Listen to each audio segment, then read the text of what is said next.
Parfois, il suffit d'ouvrir les yeux pour remarquer que quelqu'un souffre. Flore, qui vit dans une petite ville du Costa Rica, luttait contre l'alcoolisme et la toxicomanie, jusqu'à ce qu'elle rencontre Arlene, un voisin adventiste du 7e jour. J'étais paresseuse, j'étais souvent dans la rue. Je faisais de mauvaises choses. Je cherchais Dieu, mais personne ne m'aidait.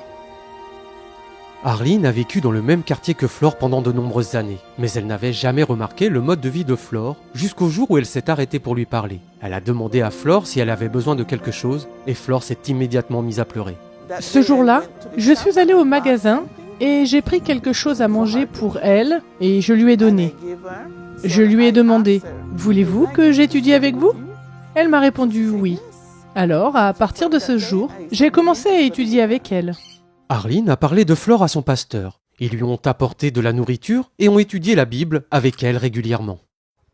Je viens et je prie avec elle. Elle aime le chant qui dit « Give me a new heart, my Lord ».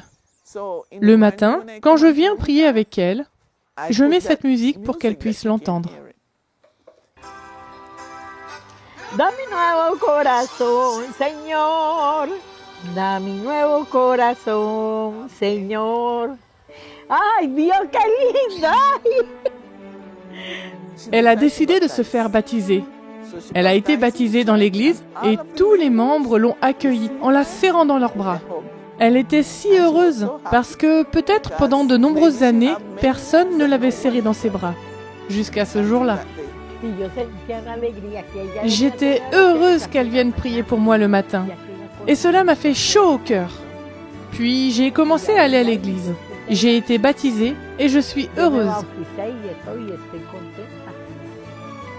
La vie de Flore a été transformée et elle ne lutte plus contre la dépendance comme avant.